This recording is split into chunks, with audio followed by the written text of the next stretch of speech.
Trust shattered. My GF of 1 year slept with another man early in our taking it slow phase. It all started last Thanksgiving. I remember that day vividly. The crisp autumn air, the smell of roasting turkey wafting from every kitchen in the neighborhood, and the warm glow of holiday lights starting to twinkle in the early evening dusk. That's when I first laid eyes on Jess. She was at a friend's gathering, her laughter ringing out like a bell, drawing me in from across the room. I was smitten right then and there. There was just something about her. The way her eyes sparkled when she talked, the effortless charm she exuded, and that infectious smile that could light up the darkest of corners.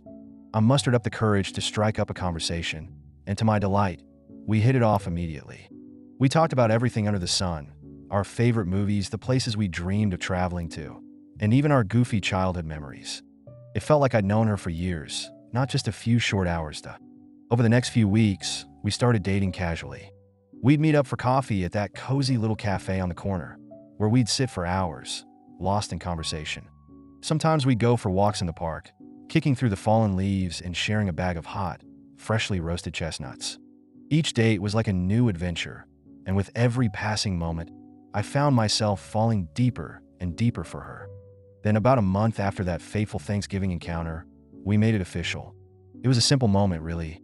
We were sitting on a bench by the lake, watching the sunset paint the sky in hues of orange and pink. I took her hand in mine, looked into her eyes, and told her that I wanted to be exclusive, that I wanted her to be my girlfriend. She smiled that beautiful smile of hers and nodded. And just like that, we were a couple. In the months that followed, we grew incredibly close. We became a regular fixture in each other's lives. I'd go to her place after work, and we'd cook dinner together, dancing around the kitchen to some old school tunes on the radio. We'd have movie nights, curled up on the couch under a big, fluffy blanket, sharing a bowl of popcorn. And on weekends, we'd explore the city, finding hidden gems like small art galleries, hole-in-the-wall bookstores, and quaint little bistros. We even started talking about moving in together. We'd look at apartment listings online, dreaming up our future home. We'd debate whether we wanted a balcony for morning coffees or a bigger living room for hosting game nights. It all seemed so perfect, like we were on the cusp of building a life together. But little did I know, a storm was brewing on the horizon. One evening, we were at a small get-together with some mutual friends. It was a laid-back affair, just a few people hanging out, sharing drinks and stories. That's when it happened. A guy walked in, and the moment Jess saw him, something shifted. They exchanged a look that sent a shiver down my spine. It was brief, but it was charged with an energy I couldn't quite put my finger on. I tried to brush it off at the time, thinking I was just being paranoid. But deep down, a tiny seed of doubt had been planted. As the night went on, the conversation turned to the Christmas market in town. Someone mentioned going there on a date, and I noticed Jess stiffen a little. That same guy chimed in, and again, I got that strange feeling. It was like he was hinting at something, and Jess was trying to play it cool. I couldn't shake the unease, but I didn't want to cause a scene, so I kept quiet. Later that night, as I was getting ready for bed, my phone buzzed. It was a text from an unknown number. I opened it, and my heart sank. It was from that guy. He said, "Hey, I don't know you, but I thought you should know that Jess and I hooked up right after Christmas." I stared at the screen in disbelief, my mind racing 1,000,000 miles a minute. Could it be true? Had the girl I'd fallen so hard for been with someone else just a short while ago? I didn't know what to think, but one thing was for sure. I had to confront Jess. The next day, I woke up with a heavy heart and a knot in my stomach.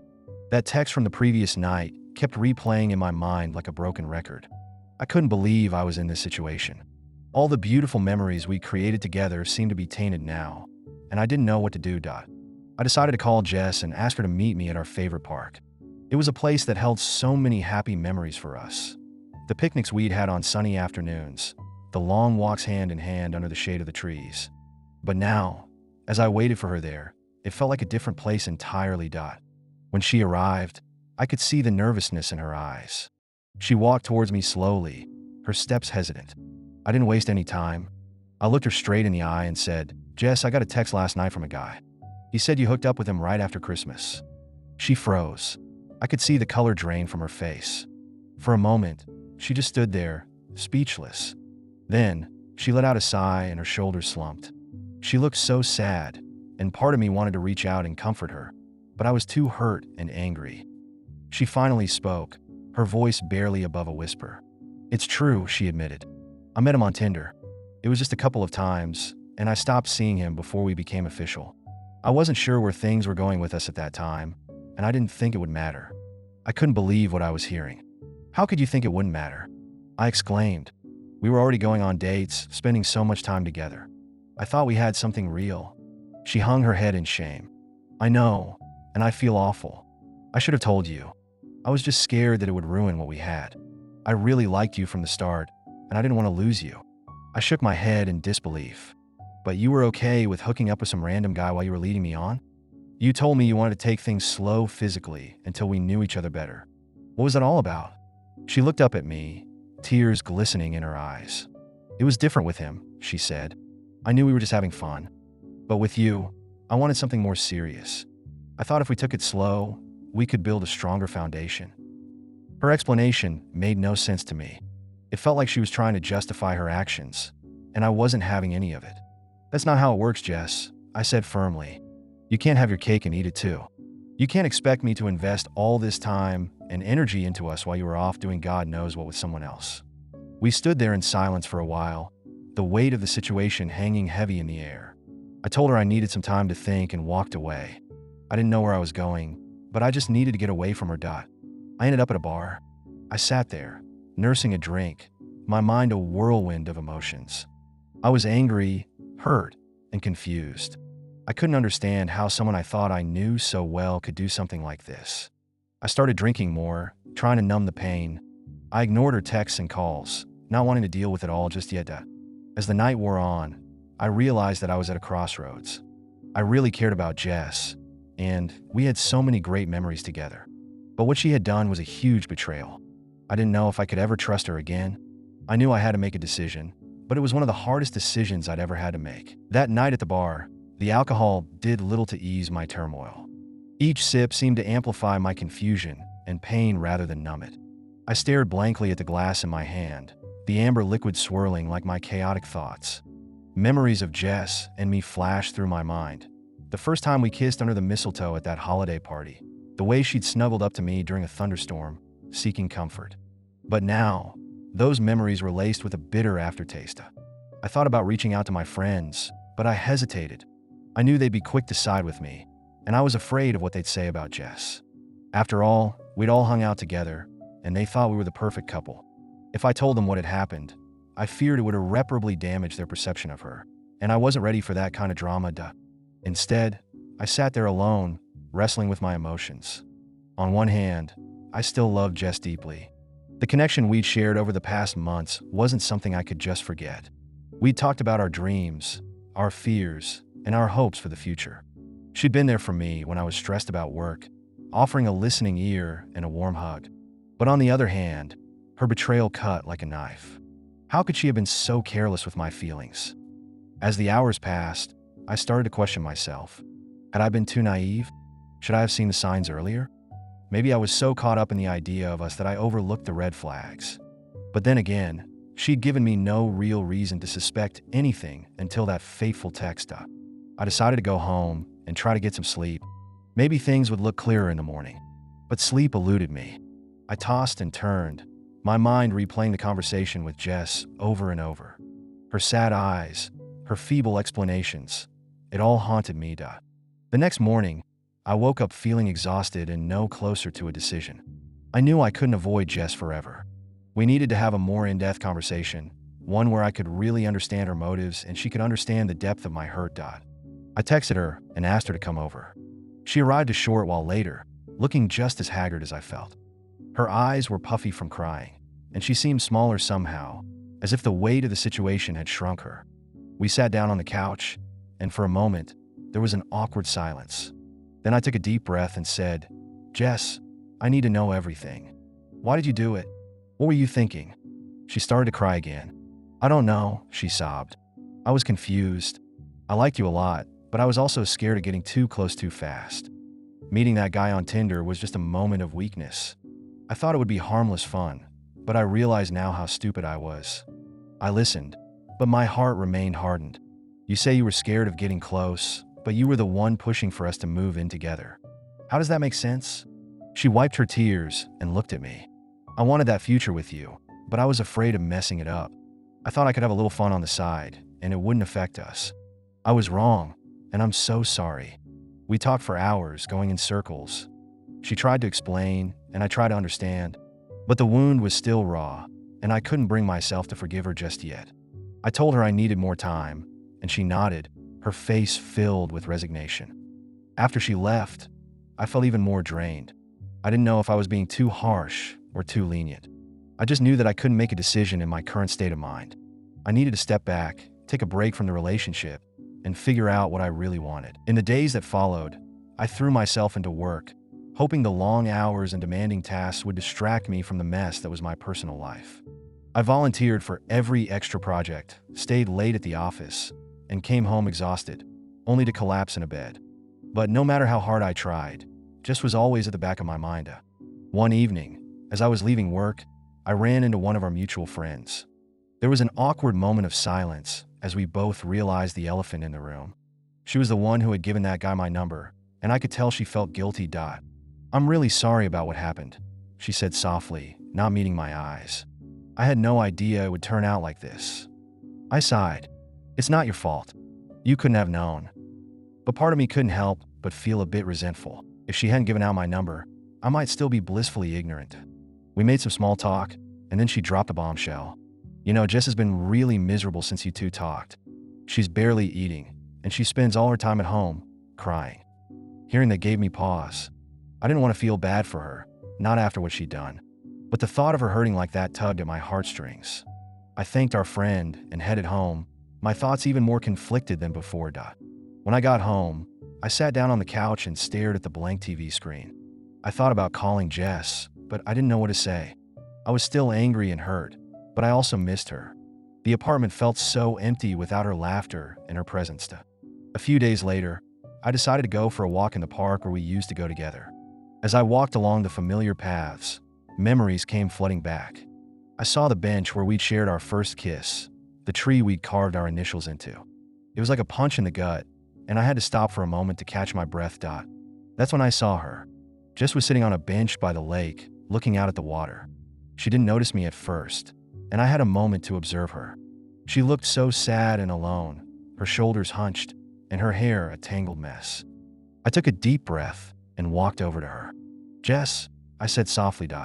She looked up, startled, and when she saw me, her eyes filled with a mixture of hope and fear. "Hi," she whispered. We sat down next to each other, and for a while, there was silence. Then I said, "I heard you haven't been doing well." She nodded, tears streaming down her face. "I miss you so much. I know I messed up, but I can't stop thinking about you. I want to make things right." I looked at her, and for the first time in days, I really saw her. The pain in her eyes was real, and I could tell she was truly remorseful. But I still had my doubts. "How can I trust you again?" I asked. "You broke my heart, Jess." She reached out and took my hand. "I know, but if you give me a chance, I'll prove it to you. I'll do anything to make you trust me again." I wanted to believe her, but I was scared. Scared of getting hurt again. Scared of repeating the same mistakes. We talked for a long time, and by the end of it, I was even more torn. On the one hand, I loved her and wanted to believe that we could work things out. But on the other hand, the memory of what she'd done was still fresh in my mind. I didn't know if I was strong enough to take that risk. As we walked back to our cars, I told her I needed more time. She nodded, her face filled with disappointment, but she also seemed to understand. That night, I lay in bed, staring at the ceiling, thinking about our conversation. I knew I was at a tipping point. I had to make a decision, and soon, but I just didn't know what to do. The next few days passed in a blur of indecision. I went through the motions at work, my mind constantly drifting back to Jess. Everywhere I looked, I saw reminders of her. The coffee mug she'd left at my place, the book we'd been reading together, now sitting half-finished on the bedside table. It was like she was haunting me, and I couldn't escape the memories, no matter how hard I tried. I started to reach out to some old friends, ones who didn't know Jess, just to get an outside perspective. I told them the whole story, from the moment we met at Thanksgiving to the recent fallout. Their responses were mixed. Some said I should forgive her and give the relationship another shot, that everyone makes mistakes, and it sounded like she was truly sorry. Others were more cynical, warning me that once trust is broken, it's nearly impossible to fully repair, and I'd be setting myself up for more heartache. One night, As I was aimlessly scrolling through my phone, I came across an old photo of Jess and me. It was taken on a weekend trip we'd taken a few months ago. We were standing on a cliff overlooking the ocean, the wind in our hair, huge smiles on our faces. Looking at that photo, I felt a pang of longing so intense it took my breath away. In that moment, I realized just how much I'd lost and how much I still wanted to hold on to what we had. I decided I needed to have one final, honest conversation with Jess. I called her and asked her to meet me at the park again, the same place where we'd had so many important moments. When she arrived, I could see the hope and nervousness in her eyes. She looked like she hadn't slept well in days, and her cheeks were hollow, but she was still as beautiful as ever to me. We sat down on the bench, and I took a deep breath. "Jess," I said, "I've been thinking a lot about us, and I need to know, once and for all, if you're really committed to making this work. If we try again, it can't be like before. We need complete honesty, and you need to prove to me that I can trust you." She nodded vigorously. "I know," she said, her voice choked with emotion. "I've been thinking about nothing else. I want to be with you more than anything. I'll do whatever it takes to earn your trust back." I looked into her eyes, searching for any sign of hesitation or insincerity, but all I saw was determination and regret. "Okay," I said slowly, "but we're going to take it slow. We'll start by going on dates again like we did in the beginning, and we'll build up from there. And if at any point I feel like I can't trust you, we're done." She reached out and took my hand, squeezing it tightly. "Thank you," she whispered. "I won't let you down." In the weeks that followed, we did just that. We went on casual dates, to the movies, for coffee, or just for walks in the park. It was strange at first, like we were getting to know each other all over again. But with each passing day, I could feel the tension between us easing. Jess was true to her word. She was open and honest about everything, and I could see the effort she was making. One evening, as we were walking back from a movie, she stopped and turned to me. "I just want you to know," she said, "that I'm really grateful for this second chance. I know I don't deserve it, but I promise I'll cherish it." I smiled at her. "I'm glad we're trying," I said, "but it's still going to take time." As the months passed, our relationship slowly but surely grew stronger. We moved past the hurt and betrayal, and while the memory of what had happened would always be there, it no longer defined us.